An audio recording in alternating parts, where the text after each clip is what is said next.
go back and get on track here. And I'd like to make a motion to open public input at 7:23 PM. Second. Got a motion on the floor to open up public input at 7:23 PM. With a second, all in favor? Aye. Opposed? So carried. This is your folks' time to ask questions, make comments. Yes, sir. How you doing? Thank you, Doing Mark. very well. Earlier today, I dropped off a letter. Hopefully each of you have been able to read it and to receive it. This is built on the letter that I wrote and the presentation in December 1st of 2023 regarding Liberty View Farm. First, I want to thank the supervisor and also the building inspector for working with us, keeping open lines of communication, and for getting a stop work order put in place. That has been, it's a positive. Unfortunately, it has since been violated at least twice, maybe more. But I'll leave that up to the town to discuss into detail. Also, in that packet was a picture, which I think you all have, and it speaks for itself. And you might want to reference it as the evening goes on and other people present. My question, or the question, not my question, this is probably about 15 residents that signed this particular letter. A wide spectrum of people across the immediate area that are impacted by this activity. The stop work order by its very nature is temporary. So my question to the board, our question to the board is what's next? And I'm going to ask the board to take control of this process. You'll see, I'm not going to read it again word for word because I'm sure you all have had a chance to do so. You can see that as far as we can see, this is illegal, period. If not before, then certainly now. Because we have received something from Ag and Markets that they haven't met the standard. I don't know what that is, I haven't read the communication, and Dean pointed that out to me. But they haven't met the standard, so they cannot persist in this activity under Ag and Market law. We go back to 2014, where Joe Cicero made a determination that the current zoning laws, weddings is an inappropriate activity in a residential or Ag 1.5 district. So there's no opportunity for them to pursue this. It's simply illegal. It was and it is, in our opinion. Then the impact upon the community, I think you all know, it's been extreme. We can't enjoy a single weekend outdoors. We don't ever know when something is going on. This past weekend, stop work order in effect, blasting PA, blasting music.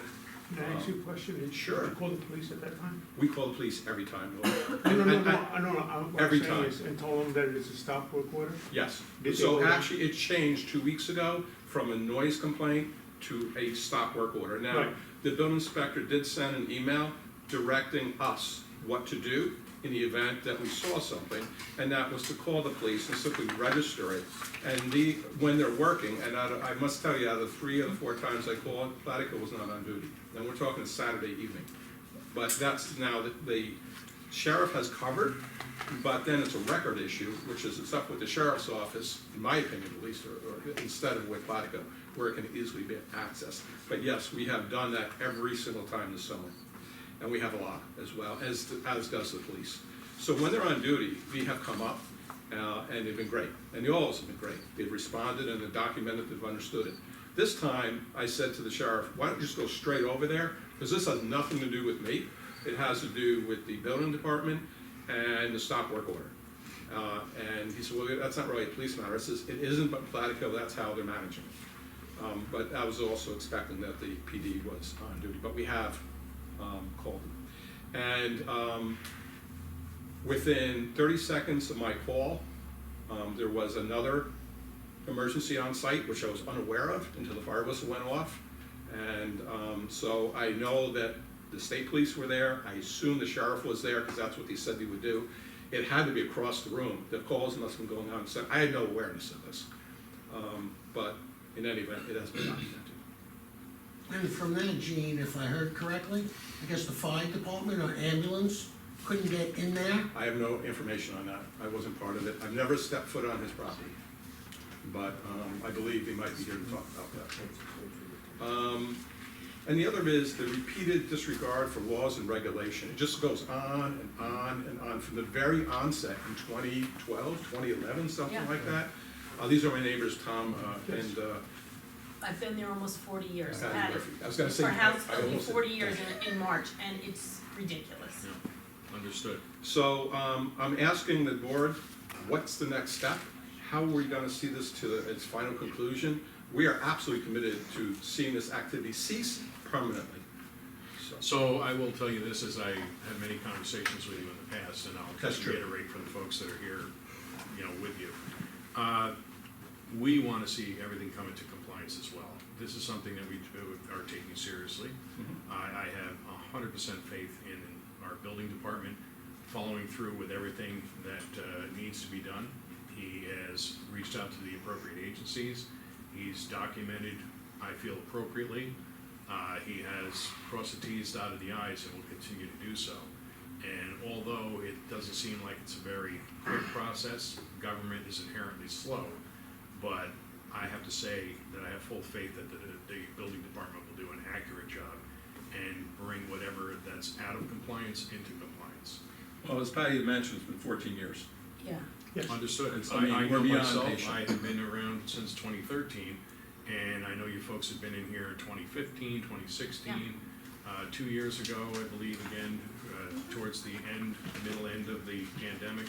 So I'm very aware that it's an ongoing issue, very aware of the geographical area up there, that the air drainage and noise drainage has got to be terrible going up that hill.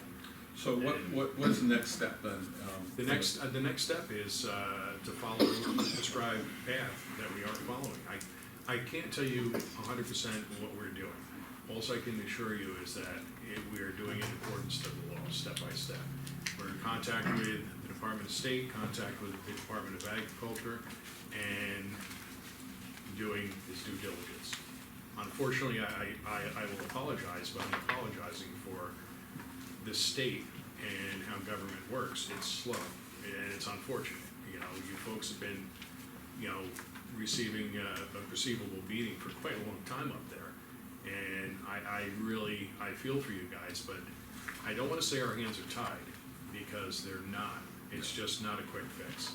But I can assure you that it's being taken care of. It's not being pushed off to the side, it's not put behind other projects, it's not thought about on a daily basis. It is. And certainly that's a communication we have had, and for that we're grateful. Going forward though, I would request transparency in terms of what's going on. I know there's certain information that maybe we can't see. Yep. And I've not foiled, or we have not foiled any of the documents that have gone back in recent times. Yep. Probably won't, at least not right now, I don't see the reason to. But there has been 2 violations for which he's not been cited, and I find that curious. I mean, the first violation, I would think he would be cited, and the second one again. Bring him in front of the judge. Well, again, when it, and I've told you this many times in the past, when it's in litigation, or it's in the enforcement steps, or it's in the process, we can't discuss that. And There's litigation? Excuse me? There's litigation? No, I'm saying the possibility of litigation. Well, there's always that. Well, there is, but right now we're doing our due diligence, and to talk about something that doesn't exist and bring something into the fold, perception is reality. And I don't wanna give you something that you're gonna perceive as one way and then take it down the road and say, hey, what the heck, you know, what's going on? How come this didn't happen? I never wanna lie to you, I never wanna mislead you. I can assure you, and I will over and over, until it's not there, and then I will assure you what path we're taking or not taking. You know, we all took an oath to protect, to do whatever we can for the residents and the taxpayers in the town of Plattekill, and I think we all take that very seriously. And the folks that are working here are very dedicated to what they're doing, and they're doing their due diligence, I can assure you But that. that's what we hope for and expect. Thank you. Thank you. Yes, Sir. members of the board, this is a true quality of life issue for Understood. us. Understood. We pay our taxes, you know, we expect everybody here to represent us. Understood. Totally And aggressively. illegal operation Yeah. that's been led to continue, no matter whatever efforts have been put forth. Yes, things are slow, they do take time. Yeah. But again, thank you for listening to us. Yes, We're doing my more than door is always listen. open, you can I contact hope me so. anytime. We are. No, I'm Because just it's telling you that ridiculous. it's on our plate and it's being actively pursued. With our windows shut and the doors closed, you can feel the vibrations of the music, and I'm down by the gunk house. He's up on the hill. Yeah. So it's just. So he's not even ample. close to me. Still here. And you have an operation, business operation right next door to that benefits from this illegal activity also. There's a bed and breakfast Yeah. next to it. Probably more than coincidental that they are very busy on weekends when there's an event happening there. Understood. And it makes business sense, I get that, you know, but totally illegal. I'm sorry if this impacts eventually that bed and breakfast, not our fault. It's the person that's keeping that business going and thumbing his nose at Understood. everybody. Exactly. Thank you for listening. Thank you. Yes, sir. Bill Savage, Chief Clintondale Fire Department. I responded to that call the other evening, and what we had to do is play musical cars to get our equipment in, turn our vehicle around up in the orchard, come back down. The same thing with the town of Socos ambulance. Now, our mission statement is life safety of the residents of our district, and to get in there, if we had a bigger emergency, a fire or anything else like that, there's absolutely almost no road in there, it's like a path. And also from looking around there, no visible fire extinguishers or anything going on there. It looked like basically, there's no room to move, no room to get our equipment in and do anything else like that. So I understand the process the town has to go through, but barring a real emergency, I mean, it looks like a conflagration back there. Yeah. And I appreciate your input, and it has been documented very well. Thank you. Yes, sir. Supervisor Ricky Brooks, the advanced Chief Clintondale. As officers, we raid our properties within our district, covers part of Lloyd and Planet Hill. And we have 3 properties rated as high risk to life. This is the second one, the middle one. Above that is the Highland Inn, which we had a major event Saturday, Sunday? Monday I forget. night. We had somebody Monday close night. this week, Monday night. And then we had this facility, Sunday. And this facility is a big concern to us because there is no enforcement of the original site plan conditions, and there's seemingly no support when we call for help through the town, although Ed Dillard is moving forward with it. It is a concern to ours. It's right below Highland Inn, which is, we're gonna lose lives up there someday, I'm sure of it. And That then monkey place. What is Highland Inn? Is that the? fill bag, The old building Oh, back there. okay. yeah. You had a ceiling fire or something, your fan? Yeah, but once you get into that building, that entire, single-story row of houses, 15 apartments, was all, extension cords and power cords feeding the major appliances down below. So that's been vacated by Ed Diller, our building inspector, and, you know, it's the second building up there right now that's vacated, deemed uninhabitable. But it is a concern of ours, and quite frankly, you know, when we get pulled out that, and the same night, across the street, we had another incident that required 2 fire departments to respond to it. And people from the bed and breakfast and from the driveway Yeah, came that's out what into they the should middle do. of the street, you know, taking pictures and videotaping and stuff, all seemingly guessed of the event that was going on at the time. So that made a difficult situation for us to handle also. So it's gotta be reined in. Understood. I will tell you that it is being addressed, and it is being taken very serious. And I appreciate the fact that you folks came here tonight and the input that you've had all along as well. And documentation is key to everything. So I appreciate that. Anyone else? I just have a question. What happens this weekend, if he's got another event this weekend? Then the town needs to be notified. And I will give you a number directly to call to notify us if something does go on. Because it, Instead of the police, I'm sorry. yeah. Well, I instead would of still the- follow that, I would still follow that plan, but also I would ask that you would give our building department a call, and I will make arrangements, I'll speak to you if you'd like to stop in, and I will give you the contact information as well. All right, Ms. Laskowski? Why is the meeting for September 18th being changed? Because we have possibly 3 of our members won't be able to attend on the 18th, so we're gonna have it the night before. We're also gonna talk tonight about having at least 1, if not 2 workshop meetings. We may be able to do that at that night also. The workshop meetings are gonna be concerning the RFPs. We'll talk about that when we come up onto it, it's on the agenda. Hey, anyone else? Yes, ma'am. Yeah, I just had a question. I don't know if anybody on the board is able to answer this, or if we would talk to the code enforcement officer. But when there is a stop work order on a site and they're in violation of it, I thought that somebody in the town, either the code enforcement officer or the police, had the ability to enforce that stop work order by going onto the site and vacating the premises. Is that not the case? I believe so as well, and I think that concerning that, I think that's a better question to ask directly, because there probably is a reason why something didn't happen right away. Yes, ma'am. Questions on, well, your resolution for Yes. the ARPA money Mhm. and the playground equipment? There's several things in there. Yeah, According to what I'm reading here, my interpretation, so I'm asking you if I'm correct or not, it says that you're spending $338,000 on the Gaga pit, the Pickleball. pickleball court, and the playground equipment and removal. yes. So that's the whole, everything?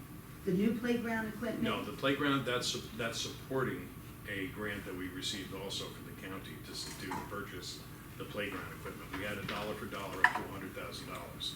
So we received a $100,000 grant from Ulster County for the playground equipment, and then with the additional monies, we had to match that funding, and then we had any additional money on top of that $100,000 that we put in.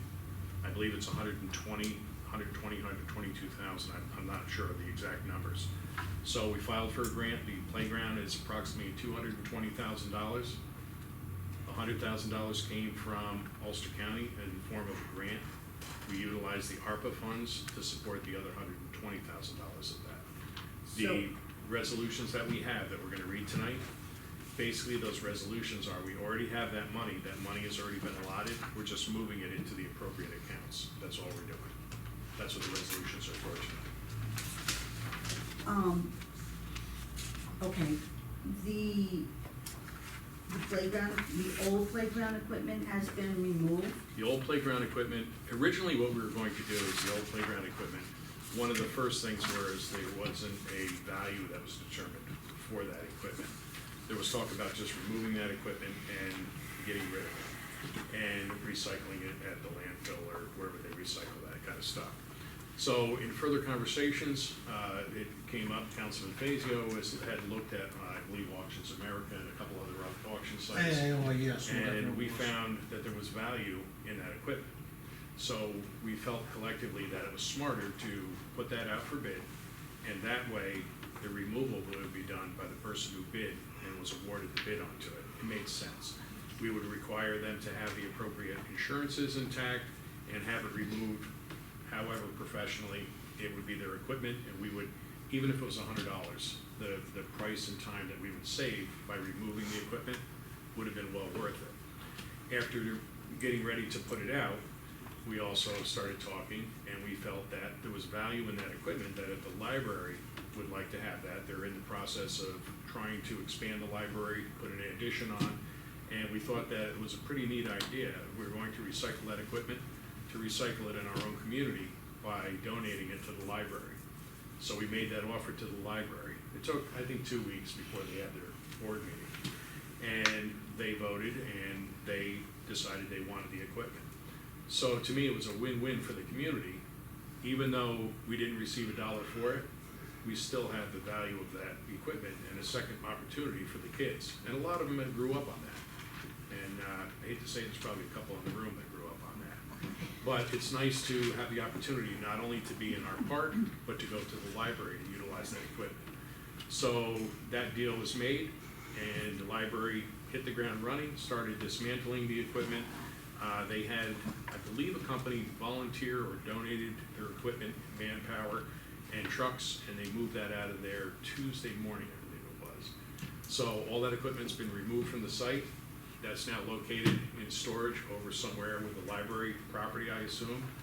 And tomorrow, I am hoping that the gentleman who was contracted to remove the mulch is the same company that's installing the equipment, the new playground, that he is supposed to be there on site around 10 a.m. in the morning and start to remove that material.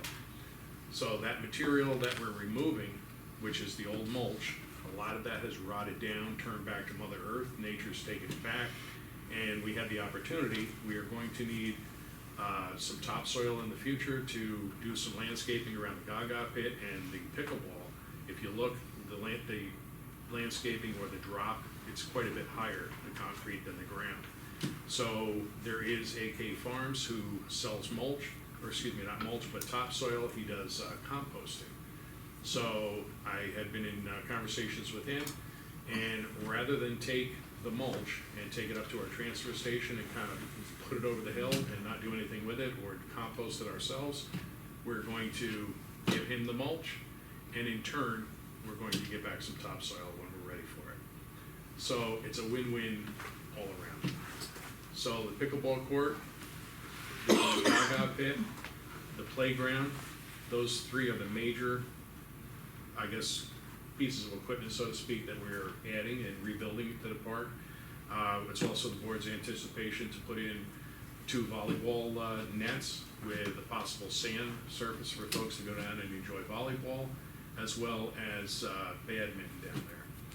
And there's other conversations that we've been having off and on with the board members collectively about putting some new benches around all of that equipment so the folks can enjoy their children or rest or watch the pickleball or what have you. So we're going to dress up that whole area. So you're saying that the cost of the removal of the old mulch, The old mulch, yeah. is really zero because you're gonna swap it with, I'm not gonna say AK it's zero, no, because they gave us a price to remove it. And it's up to, we approved last meeting, up to $10,000. We don't anticipate spending the entire $10,000, but it's not going to be an easy deal to move the mulch. It sounds like it will be, but there's a lot of water under that mulch, there's a lot of mud, there's a lot of muck over there.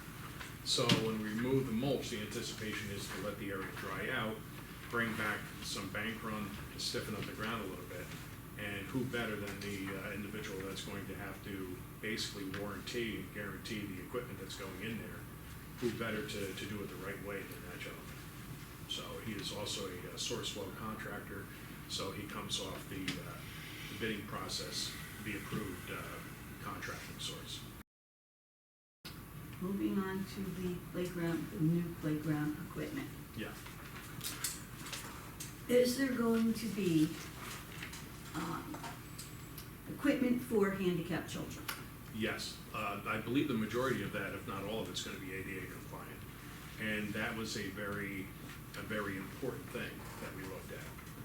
ADA compliant Yes, does not mean that a little kid who can't really move around can be on there, on a swing or something. understood. The ADA compliant swings, I believe, what you're asking, is the ones that were actually, it's like a saddle, if you will, where a child is placed in, and there's no opportunity to fall out of it, it kind of goes around.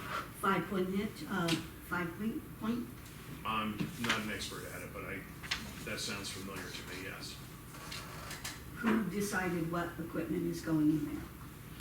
We actually started this process, I would say probably about 2 years ago.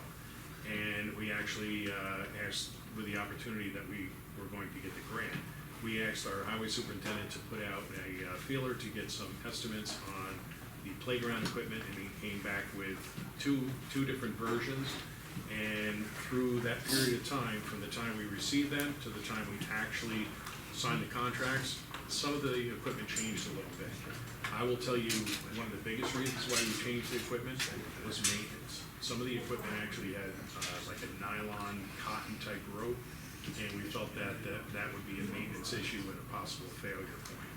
There was some other things that didn't look like they would be conducive to what we were looking for, And we changed a very little bit of that stuff too. But basically, we try to stick with all ADA compliant material. Weed, who's the weed? The board, as well as, yes. The town board. The entire board, yes. Okay, With the exception, well, one is not here tonight. Yeah. okay. Well, I'll be back if it's not acceptable to certain children. Anybody else has questions? I will tell you this before I go to other questions. We also look at the opportunity for adult swings too.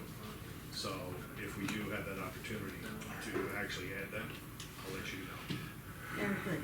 All right? How's Willie coming with those picnic tables? Did you get that work done? No, I Handicap didn't get that accessible? work done because I had congestive heart failure and I also been in arrhythmia. And so I haven't been able to do that. And, but I will look into it because we're doing the work up there now, so I will address them. I'm glad you're feeling better. Well, I'm not feeling better, but okay. You brought your jumper cables with you. I got jumper cables and the wall battery. So we'll do our best, correct? Yes. Somebody else had their hand up? Yes, ma'am. I know we're doing a lot at the park. Is anything being done with the basketball court? Because I always see a lot of people using it. And it's This in a basketball little, court over here? yeah, it's in kind of So sad shape. I will tell you this, that the anticipation in the beginning of this process was to also take the basketball court and move it down to the park. And we did look into the possibilities. I did get, through Sourcewell also, I did get estimates to do that, and I believe, don't hold me to the exact amount, but I believe it was something in the neighborhood of like $280,000. That would be only for the cost of building the basketball courts and the fencing and what have you. The additional cost that would be included in that would be the best possible place to put the basketball court we felt was down where the backstop is for the softball field, directly on the north side, on the opposite side of the path, in that corner of the woods. So, that being said, and being kind of the best place to put that, we would have to remove a section of those trees. We would have to very possibly install some sort of drainage in there. It's high enough that the water could be drained off into the ditch in the lower parking lot. But we felt that it would create a huge disturbance with moving the stumps and what have you in there. So what I did do is I looked in and to the possibilities and talked to the highway superintendent, and hopefully at the end of the season, we're gonna re-blacktop this one over here. I will tell you that I visit that court and the folks that, the kids and the adults that utilize that court almost on a daily basis. And I gotta tell you, there's a whole lot of really nice kids and parents that come and utilize that. Not only does our townsfolk utilize that, but a lot of relatives of the townsfolk come out from other towns and play over there. Right. They're pleasant, they're respectful, they come in, drink water, use the bathroom when we're open, and they, for the most part, pick up after themselves and keep things clean. But they definitely get a lot of use out of that, they really do. You know, that originally was intended to be a ice skating rink, and actually, the very first year that they added water to it, somebody drove onto it and busted the ice up, and kind of never really took off, but it would be great to have that opportunity as well. But right now, the anticipation is to dress up what we have over there. Okay. And not only that, but in the future, look to moving it down to the park. You know, I don't really, to be honest with you, I don't think I'd ever want to lose this. If we didn't have, you know, a use for that property, I would love to see that maintained and utilized. A lot of kids walk to that. You know, that's kind of right in the middle of the town, so. No, I think it's a great place for it. I just hate to see it deteriorate the way that it is, because it is so, Yeah. well No, utilized. We definitely intend to put a coat of blacktop on it and dress it up some, Okay. for sure. So, and you know what, one of the nicest things about that too, and I have to say that, you know how well it's run by the complaints you get from the neighbors. Knock on wood, we really don't get a lot of complaints from the neighbors. You know, you would anticipate a lot of noise issues over there, a lot of foul language, a lot of whatever. But it seems to work out well. So that's really a good addition to the town. Okay, anyone else? Yes, ma'am. I would like to remind everyone that we have a great community day coming up. Plattekill Day is September 21st, and it's going to be awesome. Excellent. Yes, ma'am. How much ARPA money is left? I'd be telling you false, I don't know exactly. You can call me tomorrow and I can give you pretty close to the exact number. But, there's still quite a bit of money that's left there. Is there any projections on what you're gonna do with it by the end of the year?